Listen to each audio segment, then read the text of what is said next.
خانہ کعبہ بڑی حد تک محفوظ رہا، لیکن مسجد کے بعد سے حصے تباہ ہو گئے تھے۔ کئی مہینے اس کی مرمت میں لگے۔ تہہ خانے میں قابو کا علاقہ اس کے بعد کبھی بھی لوگوں کے لیے نہیں کھلا۔ اس سے اگلے کئی دنوں تک لاشوں کی سڑاند اور کیمیائی حملے کی باقی رہ جانے والی بو یہاں سے آتی رہی۔ صرف سعودی میڈیا یہاں آ سکتا تھا اور ان کو ہدایت کی گئی تھی کہ یہاں کی تباہی کی بات نہ کی جائے۔ سعودی حکومت اس واقعے کو اندرونی معاملہ کہہ کر اس سے جان چھڑوانا چاہتی تھی۔ صرف عرب نیوز نے اس نقصان پر خبر لگائی تھی۔ ان کے نمائندے نے بغاوت ختم کیے جانے کے چند گھنٹوں بعد اس جگہ کا معائنہ کیا۔ اس آرٹیکل میں لکھا گیا کہ صفا مروہ کی گیلری میں نقصان سب سے زیادہ تھا۔ مروہ اور صفا کی مشرقی دیوار مکمل طور پر منہدم ہو گئی تھی۔ گولیوں کے نشان اور خول جا بجا نظر آ رہے تھے، کوئی کھڑکی ہی بچی تھی۔ فانوس، ایئر کنڈیشن اور پنکھے ملبے میں پڑے تھے۔ مطاف میں ایک ملٹری جیپ کھڑی تھی جو گولیوں سے چھلنی تھی۔ مسجد کے کئی گیٹ اڑا دیے گئے تھے، کچھ سیڑھیاں گر چکی تھیں۔ رپورٹر نے نیچے خانے جانے کی کوشش کی تو تقریباً گیس کی وجہ سے بے ہوش ہونے لگے۔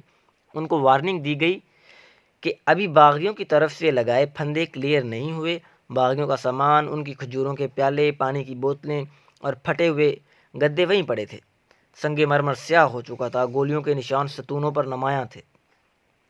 سعودی ٹی وی پر جیمان کو دکھایا گیا۔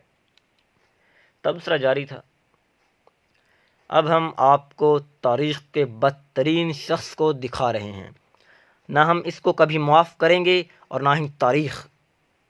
پھر دوسرے قیدیوں کو دکھایا گیا۔ انہوں نے جو دہشت پھیلائی ہے اور معصوم لوگوں کا جو خون بہایا ہے اور اپنا حق سمجھ کر بہایا ہے، اس کا بدلہ جہنم کی آگ ہے۔ یہ خدا اور اس کے رسول سے لڑنے آئے تھے، دین اور شریعت سے لڑنے آئے تھے، ان کو اپنے کیے کی سزا ضرور ملے گی۔ پھر محمد بن عبداللہ کی لاش دکھائی گئی، ساتھ اناؤنسر کی آواز: یہ وہ جھوٹا مہدی ہے، یہ جیمان کے ساتھ تھا، یہ قاتل ہے، اس نے بغاوت کی تھی، اب یہ مردہ ہے۔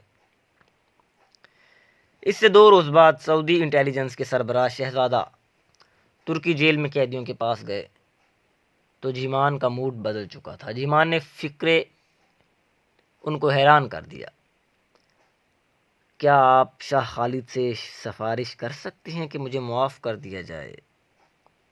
ترکی کا جواب تھا: معافی خدا سے مانگو۔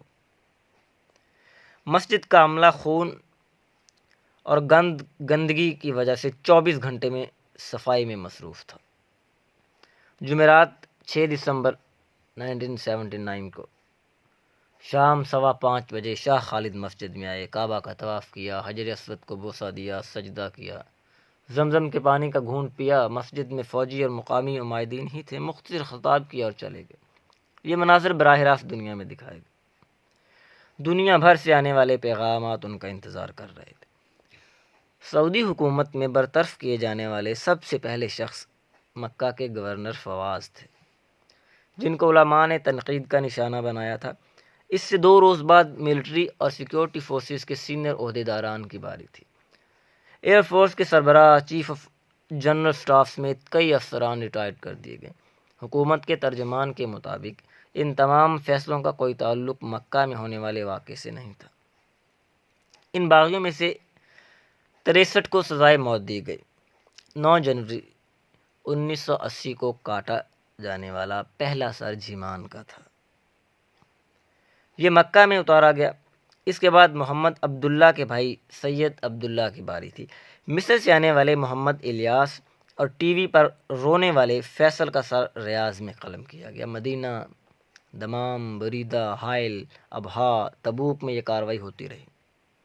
اس میں 39 سعودی، 10 مصری، 6 یمنی، چند کویتی، عراقی اور سوڈانی تھے۔ 2 لوگ کم عمری کی وجہ سے سزائے موت سے بچ گئے، جبکہ 2 اور لوگ جو اس فہرست میں نہیں تھے، یہ امریکی سیاہ فام شہری تھے۔ امریکی سفارت خانے کے بارے میں 8 دسمبر کو رابطہ کیا۔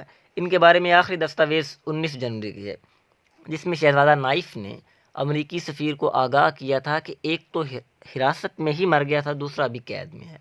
اس کے بعد اس کے ساتھ کیا ہوا اس کا ریکارڈ نہیں۔ شاہ خالد نے علماء سے جو وعدے کیے تھے ان کو پورا کیا۔ وہ ایسا نہ کرنے کا نتیجہ جانتے تھے اور ایران کے انقلاب سے بھی سبق لے چکے تھے۔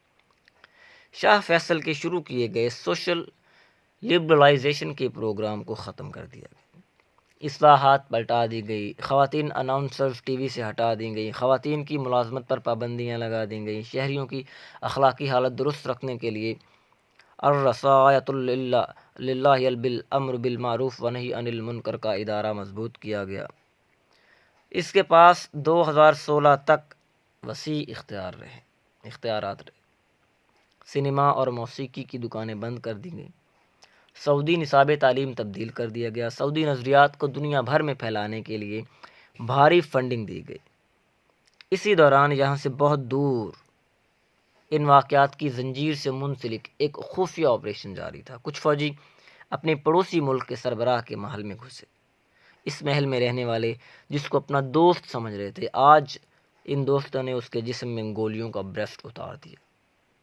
ظلم کا دور ختم کر دیا گیا، ظلم کا دور شروع ہو گیا۔ ناظرین، اس سے اگلا چیپٹر اگلی ویڈیو میں پیش کیا جائے گا۔ اگر آپ نے ہمارا چینل سبسکرائب نہیں کیا تو ابھی سبسکرائب کر لیجئے، اور ہاں، بیل آئیکن کو دبانا مت بھولیے تاکہ ہمارے نوٹیفیکیشن آپ کو ملتے رہیں۔